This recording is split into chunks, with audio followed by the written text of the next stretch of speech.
Saudara-saudari terkasih dalam Kristus, hari ini Minggu 23 Oktober 2022 dalam pekan biasa ke-30 tahun C.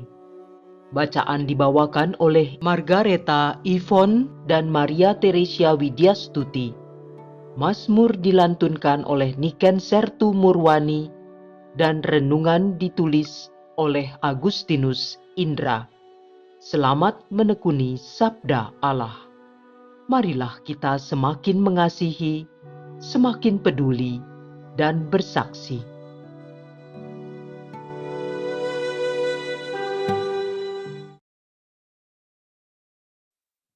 Dalam nama Bapa dan Putera dan Roh Kudus. Amin.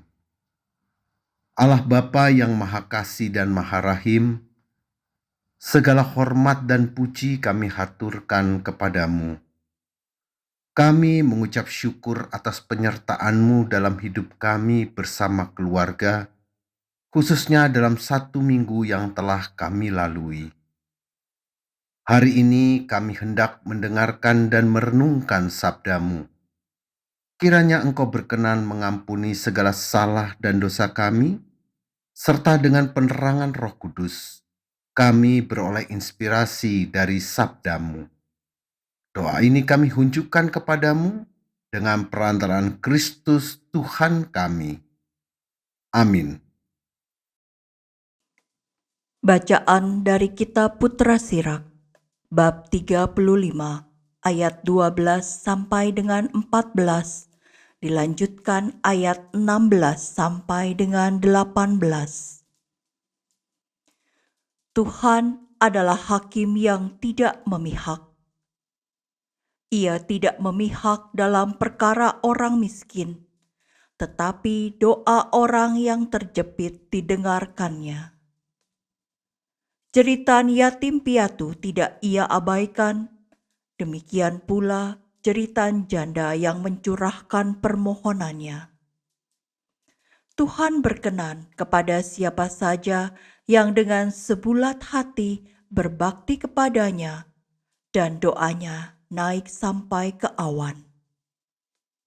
Doa orang miskin menembusi awan dan ia tidak akan terhibur sebelum mencapai tujuannya. Ia tidak berhenti hingga Yang Maha Tinggi memandangnya, sebelum Yang Maha Tinggi memberikan hak kepada orang benar dan menjalankan pengadilan. Demikianlah sabda Tuhan.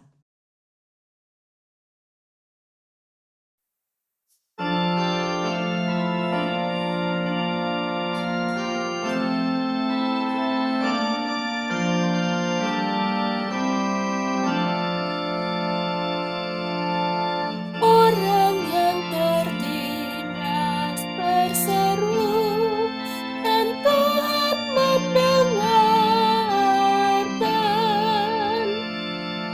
Aku hendak memuji Tuhan setiap waktu. Puji-pujian kepadanya selalu ada di dalam mulutku. Karena Tuhan jiwaku bermegah, biarlah orang-orang yang rendah hati mendengarnya dan bersukacita. Orang yang tertindas berseru dan Tuhan mendengarkan. Wajah Tuhan menantang orang-orang yang berbuat jahat, untuk melenyapkan ingatan akan mereka dari muka bumi. Apabila orang benar itu berseru-seru, Tuhan mendengarkan.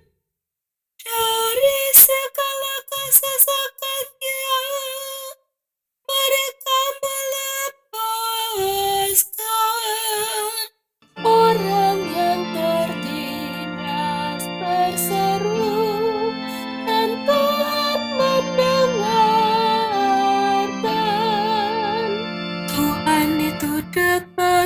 kepada orang yang patah hati. Dia menyelamatkan orang-orang yang remuk jiwanya. Tuhan membebaskan jiwa hamba-hambanya, dan semua yang berlindung padanya tidak akan menanggung hukuman. Orang yang tertindas berseru, dan Tuhan mendengarkan.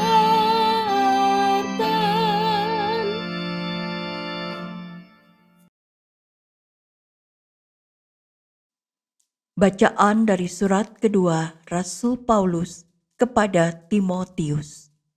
Bab 4 ayat 6 sampai dengan 8. Dilanjutkan ayat 16 sampai dengan 18. Saudaraku terkasih, darahku sudah mulai dicurahkan sebagai persembahan, dan saat kematianku sudah dekat. Aku telah mengakhiri pertandingan dengan baik. Aku telah mencapai garis akhir, dan aku telah memelihara iman. Sekarang telah tersedia bagiku mahkota kebenaran yang akan dikaruniakan kepadaku oleh Tuhan, Hakim yang adil, pada harinya. Bukan hanya kepadaku, tetapi juga kepada semua orang yang merindukan kedatangannya. Pada waktu pembelaanku yang pertama, tidak ada seorang pun yang membantu aku. Semuanya meninggalkan aku. Kiranya hal itu jangan ditanggungkan atas mereka. Tetapi Tuhan telah mendampingi aku dan menguatkan aku, supaya dengan perantaraanku Injil diberitakan dengan sepenuhnya, dan semua orang bukan Yahudi mendengarkannya. Dengan demikian, aku lepas dari mulut singa. Tuhan akan melepaskan aku dari setiap usaha yang jahat. Dia akan menyelamatkan aku sehingga aku masuk ke dalam kerajaan-Nya di surga. Baginya lah kemuliaan selama-lamanya. Amin. Demikianlah sabda Tuhan.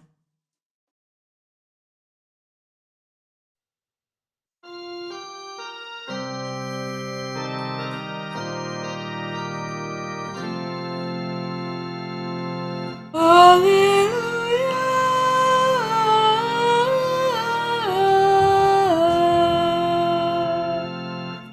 Dalam Kristus, Allah mendamaikan dunia dengan diri-Nya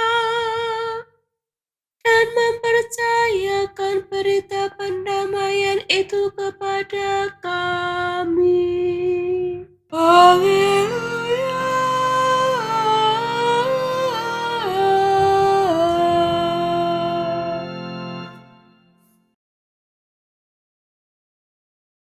Inilah Injil suci menurut Lukas, bab 18 ayat 9 sampai dengan 14. Sekali peristiwa, Yesus mengatakan perumpamaan ini kepada beberapa orang yang menganggap dirinya benar dan memandang rendah semua orang lain. Ada 2 orang pergi ke bait Allah untuk berdoa. Yang seorang adalah orang Farisi dan yang lain pemungut cukai. Orang Farisi itu berdiri dan berdoa dalam hatinya begini, "Ya Allah, aku mengucap syukur kepadamu, karena aku tidak sama seperti semua orang lain. Aku bukan perampok, bukan orang lalim, bukan pezina, dan bukan juga seperti pemungut cukai ini. Aku berpuasa 2 kali seminggu. Aku memberikan 1/10 dari segala penghasilanku. Tetapi pemungut cukai itu berdiri jauh-jauh. Bahkan ia tidak berani menengadah ke langit, melainkan menebah dadanya dan berkata, "Ya Allah, kasihanilah aku orang berdosa ini."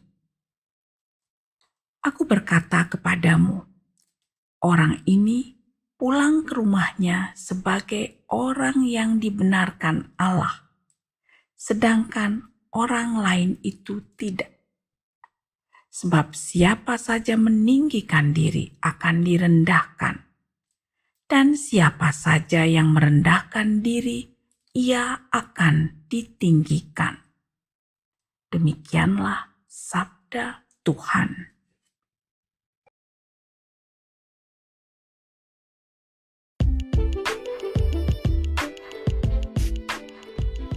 Doa yang menyelamatkan. Renungan dibawakan oleh Agustinus Indra.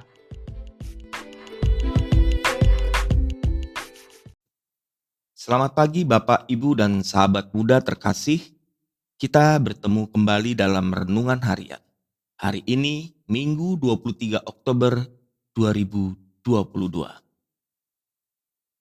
Bacaan pertama dan kedua mengingatkan kita bahwa kita sungguh terberkati memiliki Allah yang penuh kasih, Allah yang adil, dan sosok pendamping yang setia. Dalam Sirak 35 dikatakan, Tuhan adalah hakim yang tidak memihak. Lalu dikatakan pula jeritan yatim piatu tidak diabaikannya, ataupun jeritan janda yang mencurahkan permohonannya. Dari situ keadilan dan Allah yang berbelas kasih tercermin dalam bacaan tersebut. Bacaan ini menguatkan kita bila kita dalam keterpurukan entah apapun masalah kita. Allah adalah solusinya. Dia adalah obat dari kepedihan hati kita. Asal kita mau mengarahkan hati kita kepadanya dan membiarkan upaya Allah yang bekerja dalam tindakan kita. Dalam prosesnya, kita percaya Ia akan mendampingi kita. Di dalam 2 Timotius juga dikatakan, di saat semua orang berlari menjauh dari kita, Tuhan mendampingi dan memberikan kekuatan. Berdoa yang berkenan di hadapannya adalah doa yang penuh dengan kerendahan hati, menyadari diri bahwa kita adalah pribadi yang kotor, yang oleh karena kemurahan hati kasih-Nya saja kita layak memohon kepadanya. Seperti yang diceritakan dalam Injil Lukas hari ini tentang doa seorang Farisi dan pemungut cukai. Di dalam hidup kita sering bersikap seperti seorang Farisi. Kita merasa diri paling suci, paling benar di antara orang lain. Bahkan ekstrimnya kerap kali kita dengan mudahnya menghakimi orang lain, menceritakan kelemahan dan kesalahan orang lain, serta membanding-bandingkan dengan orang lain akan kebajikan yang sudah kita perbuat. Sikap seperti itu justru menghambat kita untuk menyadari diri sebagai orang yang terbatas di hadapan Allah, yang penuh noda dosa dan kesalahan. Allah mengasihi orang yang tulus, rendah hati, bersedia bertobat dan menggantungkan harapan akan keselamatannya hanya kepadanya saja. Dalam Lukas ayat 18 ada tertulis, sebab barang siapa meninggikan diri, ia akan direndahkan. Dan barang siapa merendahkan diri, ia akan ditinggikan. Bapak, Ibu, dan sahabat muda terkasih, mari hari ini kita belajar lebih mengenal pribadi Yesus yang penuh kasih, adil, dan setia, serta terus berupaya belajar akan ketulusan dan menjadi pribadi yang rendah hati. Marilah kita berdoa. Ya Yesus, Tuhan dan Allah kami, kasihanilah kami orang berdosa ini. Jadikanlah kami menjadi hamba-Mu yang rendah hati, hingga kami layak kelak Kau tinggikan di hadapan-Mu. Amin. Dalam nama Bapa dan Putra dan Roh Kudus. Amin. Semoga berkat Tuhan menyertai kita semua.